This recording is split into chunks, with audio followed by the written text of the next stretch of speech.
What we did, no one else has ever done on that many. You taped JJ and Brandon? Yeah. You taped them both? Mm-hmm. Do you have those tapes? Yep. And the FBI has them? They got a copy. I got the originals. But you taped Brandon and JJ about making deals? Yeah, well, yeah, they wanted me to sell their drugs. That's what they wanted me to do to stay free. They pulled me over. They took $15,000 in my drugs. They put $1,000 and half ounce of ice back in my pocket. They said, "Yeah, we're going to let you go." And I told them I won't call you. So you might as well take me to jail. That's what I told them. I said, I won't work for you, you know. But they wanted to keep that money. That's a lot of money to put in their pocket. They took $15,000 and meth, or was it meth? Yeah. And so they made $14,000, you know. And that was McFadden and Gray? Yeah. See, I didn't never deal with the cop. I mean, I only dealt with Brandon and JJ a couple times. Okay, person to person, hand delivery. They used Ryan to deliver the drugs. How many deals do you think you did for them? 200. Really? 200 or more.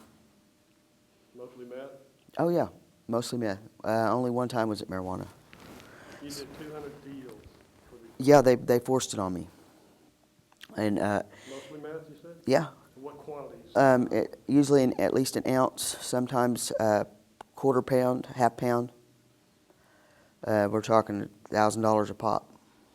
What does an ounce go for? That I paid $800 when I started doing it. That's what I paid when I started getting it. And no, they were pushing it on me. They were wanting me to sell it. So I'd call people, get their money, and then buy it from them. You know, buy it from Ryan Logs to meet with him. What was your cut, I guess? You know what? No one believes me on this, but I wasn't making any money. That is the truth. I mean, I was scared that they were going to try to get me to snitch. I kept telling Ryan when I'd meet him, I said, "Ryan, are they going to pull me over when I leave here?" You know, and each time you thought... Yeah, I said, "Ryan, you know, are they going to pull me over? Are they going to want me to snitch? Because is this it? You know, is this?" He's like, "Just keep Brandon happy. You're doing what you're supposed to do. Just keep." Ryan Logston. He just kept saying, just do, you know, just keep on doing what you're doing. And so, you know, I had a job, and I was working 10 to 6, and I would leave. Restaurant? No, New Hill Technologies. I was in marketing, and I had an excellent job, and I'd leave every day to take care of these deals with them because they'd call me.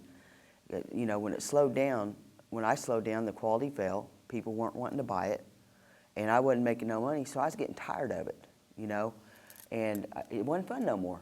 It's something I didn't even want to do it. I wasn't using it. I didn't want to sell it. I couldn't make it. I couldn't make it right in my mind what I was doing. I was scared. And so when did you start recording them? Oh, I recorded them. I recorded them a lot. I mean, I recorded them asking me to.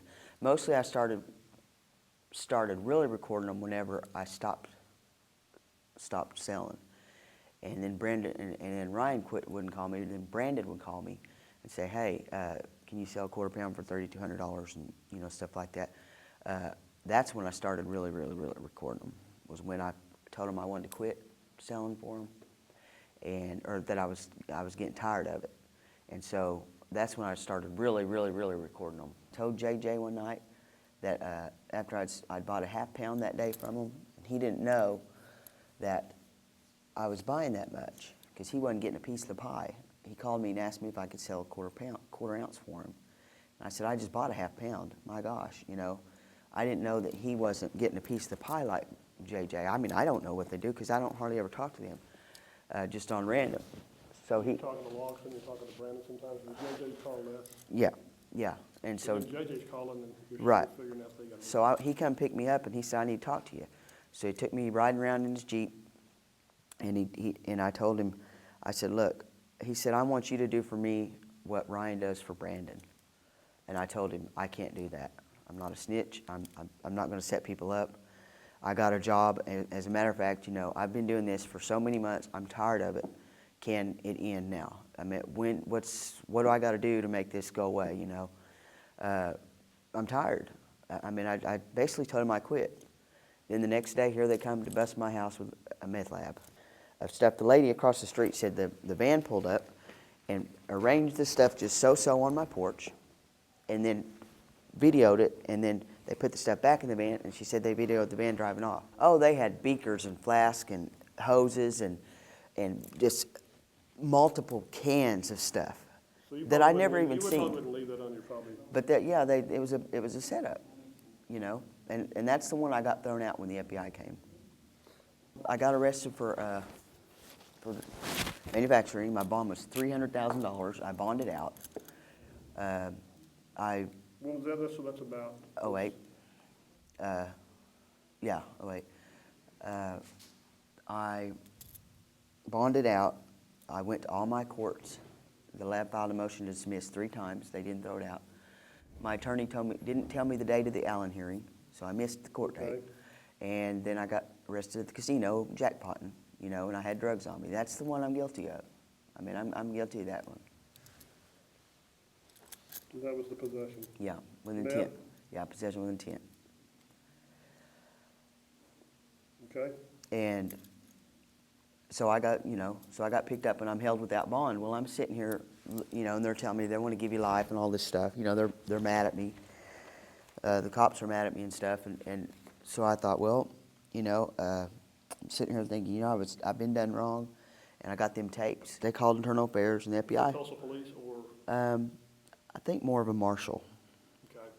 But anyways, they got a hold of Internal Affairs, her and the marshal. And next day, the FBI was here. I told them I had tapes. They told me they would need a piece of one, you know, because they said anyone could say all these things, and if what you're saying is true, this is going to be big.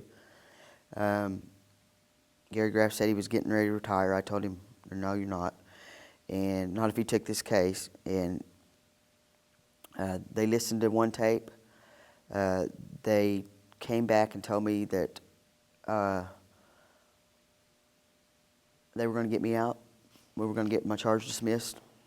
They asked me if I would help them get the bad guys, you know, the cops. And I told them yes. So Graff listened to a tape and came back and said, we're going to get you out, get these charges dismissed. Yep. When I was wired? Yeah. Well, we set it up. They found an OIG agent. Oh, yeah, okay. He said there are FBI, OIG agent got pulled over. The feds are all over this place. They are just swamped. He said swamped with the FBI. They're everywhere. Are you working for them? It could only be you. It could be no one else. It could only be you. And I told him, I don't have a death wish. It's not me. I mean, what am I supposed to say? You know, it's me. Did he tell you any amount of money or anything? Or?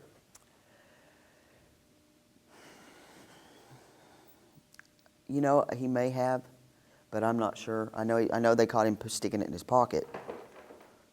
He wanted to know where the money was. He told me beforehand when I went over there, tell me where the money and the drugs are. You know, pay attention, see where he sticks it. You know, because that's what they do on these deals. Well, I met Harold Wells that day. How did you meet Harold Wells? He was with JJ. You seen him in person? Yeah.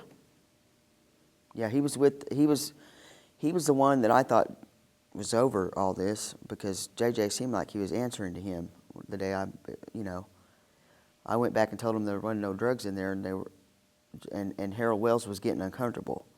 And so I called so-called Becky, I called Rachel, because I told him, I said, when I go back and tell them there ain't no drugs, they're going to be mad. You know, I'm not comfortable. I told the FBI, I'm not comfortable with the way this is going. And this is all happening there in real Yeah. time? Oh, yeah. I wore the wire all day long for them. But when, you know, when... So he said, you set me up, it can only be you? And Yeah. you're saying I said, no way. You know, and I'm wearing the wire driving around out in BFE looking for drugs that aren't there, you know. Yeah, because they're looking for it in Yeah. the room. Yeah, and he's outside with the key fob that Joker had. That's a recorder. Yeah. It was a recorder, you know, it's a wire, and he's out punching the button in the parking lot trying to get something to open, thinking the drugs are out there. It's crazy. So your position... And before I went, I mean, I stayed at the motel that night and watched their equipment. You know, the next morning I wake up to breakfast, someone saying don't leave.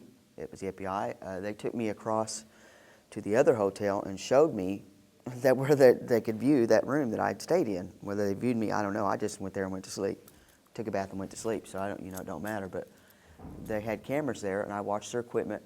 And then I wake up to the guy saying, don't leave. And then they take me and show me the room, and then put the wire on me. We talk about what ifs and all this stuff. They put the wire on me, and I call JJ, wearing the wire, and meet with them.